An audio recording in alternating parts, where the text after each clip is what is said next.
جن کو چنا جاتا ہے وہی یہ کام کر سکتا ہے. تو میں ذاتی طور پہ سمجھتا ہوں کہ آقا دو عالم نور مجسم صلی اللہ علیہ وآلہ وسلم سے آپ تمام حضرات چنے ہوئے ہیں اور آپ تمام مبارکباد کے مستحق ہیں.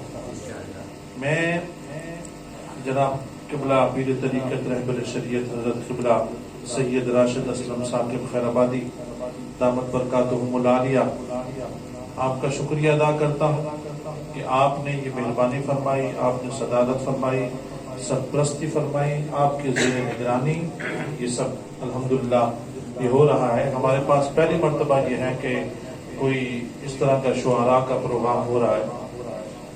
اور ہم نے تو علامہ اقبال رحمۃ اللہ تعالی علیہ کو سنا کہ وہ کہتے ہیں کہ محمد سے وفا تو نے جو ہم دے رہے ہیں یہ جہاں چیز ہے کیا اللہ و قلم دے رہے ہیں. اور پھر ہم نے دیکھا کہ علامہ کو ہم پسند کرتے تھے، تو جب جناب قبلہ پیر صاحب کی جب زیارت ہوئی تو میں نے گزارش کی، میں نے کہا حضرت آپ مہربانی فرمائیں کہ ختم نبوت پر مجھے بڑا کم کلام دیکھنے میں مل رہا ہے، تو آپ مہربانی فرمائیں ہمارے لیے ترانہ ختم نبوت لکھیں. آپ نے ترانہ ختم نبوت لکھا اور اللہ نے کرم فرمایا کہ اس وقت شاید پوری دنیا میں وہ ترانہ پڑھا جاتا ہے. ہم ختم نبوت کی حفاظت کی حامی ہیں، ہم زندہ و بیدار ہیں مردار نہیں. تو وہ آپ نے مہربانی فرمائی. تو میں سمجھتا ہوں کہ آپ تمام حضرات کی بھی اس میں سمجھیں کہ سرکار کی بارگاہ سے ڈیوٹی لگ چکی ہے کہ زندگی میں آپ نے اپنے قلم کے ذریعے سے حضور علیہ الصلوۃ والسلام کی حرمت و ناموس پر پہرا دینا ہے. اور یہ صحابہ کرام کا اصل میں جہاں تک میرے علم میں ہے، میں تو ایک طالب علم ہوں، قبلہ سید صاحب دامت برکاتہم العالیہ کے سامنے کیا بات کروں، مگر اصل جو شاعری ہوتی تھی حضرت حسان بن ثابت رضی اللہ تعالیٰ عنہ جو شاعری کرتے تھے، جہاں حسن و جمال کی بات ہوتی تھی، حضور کے خد و خال کی بات ہوتی تھی، جہاں زلفوں کی بات ہوتی تھی، وہاں حضور کے دشمنوں کو للکارتے تھے اور ان کو بتاتے تھے کہ ہم حضور علیہ الصلوۃ والسلام پر جان فدا کرنے والے ہیں. تو ختم نبوت جو ہے اس میں سب سے جو اہم بات ہے وہ یہ کہ ختم نبوت پر کام کرنے والا بندہ حضور علیہ الصلوۃ والسلام کے دشمنوں سے ڈائریکٹ مقابلہ کر رہا ہوتا ہے. یعنی وہ حضور علیہ الصلوۃ والسلام کے محافظین میں سے ہوتا ہے، حضور علیہ الصلوۃ والسلام کے چوکیداروں میں سے ہوتا ہے. اور میں کبھی بھی اپنے گھر میں ایسا چوکیدار نہیں رکھوں گا جس پر مجھے اعتماد نہیں ہوگا، کوئی ایسا گارڈ نہیں رکھوں گا جس سے مجھے خود جو ہے نقصان کا خدشہ ہو. بڑا دیکھ بھال کے کروں گا. تو خدا کی قسم میں دل سے یہ آپ تمام حضرات جو شعراء تشریف لائے ہیں یہ حضور نے آپ کو قبول فرما لیا ہے. میں آج ذوالفقار علی بھٹو رحمۃ اللہ تعالی علیہ کے وہ مزار پہ گیا. میں نے کہا کہ یہ جو بات ہے ہو سکتا ہے کچھ حضرات کے لیے ایک نئی ہو کہ علماء نے ختم نبوت پہ کام کیا، پیروں نے کیا، بھائی ان کی ڈیوٹی تھی اور کیا. اسی کے صدقے کھاتے ہیں، اسی کے صدقے سے سب عزتیں ملی ہوئی ہیں. ان کی ڈیوٹی ہے کہ یہ کام کرے. بھٹو کی ڈیوٹی تو نہیں تھی. بھٹو سے حضور علیہ الصلوۃ والسلام نے خود کام لیا اور بھٹو نے اس پر پہرا دیا.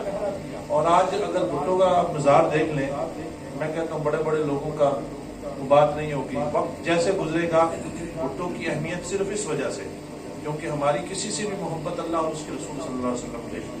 میں نے پچھلے جمعے میں کہا تھا کہ بھٹو کو ختم نبوت کی وجہ سے ہم سلام پیش کرتے ہیں، مگر اگر پیپلز پارٹی یا کوئی بھی جماعت حضور کی ختم نبوت پر ڈاکہ ڈالتی ہے، کوئی اسلام کے خلاف کوئی بھی جماعت کام کرتے ہیں، ہم اس پر لعنت بھیجتے ہیں. ٹھیک ہے نا جی، ہمارا اس سے کوئی تعلق نہیں ہے. ہمارا کسی سے بھی تعلق ہے اللہ اور اس کے رسول صلی اللہ علیہ وسلم. حضور نے فرمایا من اطاع للہ ومنع للہ واحب للہ وابغض للہ فقد استکمل الایمان.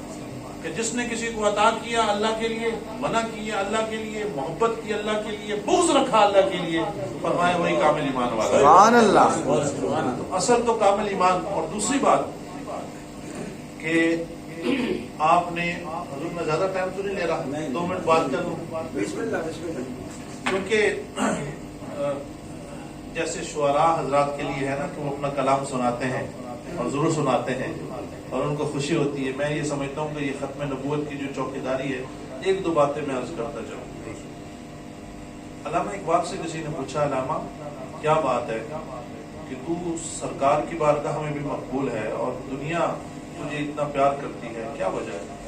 انہوں نے کہا باقی تو مجھے زیادہ پتہ نہیں ہے، میں نے اپنی ضد کر سمجھی. کیوں ڈبل ہو رہی آواز؟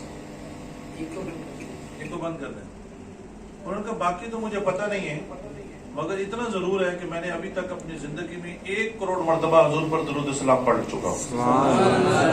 1 کروڑ مرتبہ.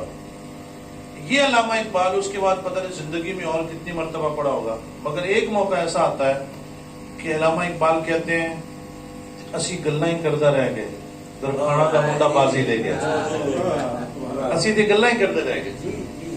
یعنی وہ شخص علامہ اقبال وہ کہہ رہا ہے کہ. اور دوسری بات یہ ہے، آج ایک بہت بڑے محقق جو ختم نبوت کی، میں ان سے بات کر رہا تھا، مجھے انہوں نے کہا قاری صاحب مجھے یہ بتائیں، لوگ بھٹو کے بارے میں بات کرتے ہیں، مجھے یہ بتائیں کہ وہ اس عورت کا آپ کو پتہ ہے کہ جو وہ فاحشہ تھی، اور وہ عورت صرف ایک کتے کو پانی پلاتی ہے اور اسے جنت مل جاتی ہے. کتے کو کوئی پانی پلائے اور اسے جنت مل جائے تو جو حضور کی ختم نبوت پر پہرا دے اس کی آپ گناہ گناہیں. اور وہ عورت کہ جس نے کتے کو پانی پلایا، اس کی بخشش کی بات ہو گئی، اگر اس کی اب کوئی گناہ گنوائے گا نا تو وہ گستاخی میں آ جائے گا، کیونکہ اللہ نے اسے معاف کر دیا ہے. تو جو حضور کی ختم نبوت پر اللہ جس سے بھی کام لے، ہمارے بڑے بڑے علماء کرام، سب سے پہلے جو قرارداد تھی نا ختم نبوت کی، اس کے لیے جو نوٹس قومی اسمبلی میں نوٹس جو جاری کروایا تھا وہ مولانا محمد ذاکر سیالوی رحمۃ اللہ تعالی نے کیا تھا 22 جون 1974 کو. اور 30 جون 1974 کو مولانا شاہ نورانی رحمۃ اللہ تعالی نے قومی اسمبلی میں قرارداد پیش کی. یعنی پہلی اینٹ جو رکھی تھی 22 جون کو مولانا ذاکر صاحب نے، اور اس اینٹ کی جو مکمل کیا وہ مولانا نورانی صاحب نے. مگر اس سے پہلے 22 اور 30 12 جون کو بھٹو صاحب اعلان کر رہے ہیں کہ ہم قادیانیوں کا مسئلہ ہمیشہ کے لیے ختم کریں گے اور اسمبلی میں جولائی میں لے کر آئیں گے. اس سے پہلے اللہ تعالیٰ نے اس کے دلوں میں ڈال دیا. بہرحال ہمارا دفاع ختم نبوت کونسل کا مقصد یہ ہے کہ حضور کے دشمنوں کے ساتھ ہم دو بدو کھڑے ہوں. اگر وہ حضور کے دشمن جو ہیں ان کے پیچھے کسی کا ہاتھ ہے نا، تو خدا کی قسم میرا ایمان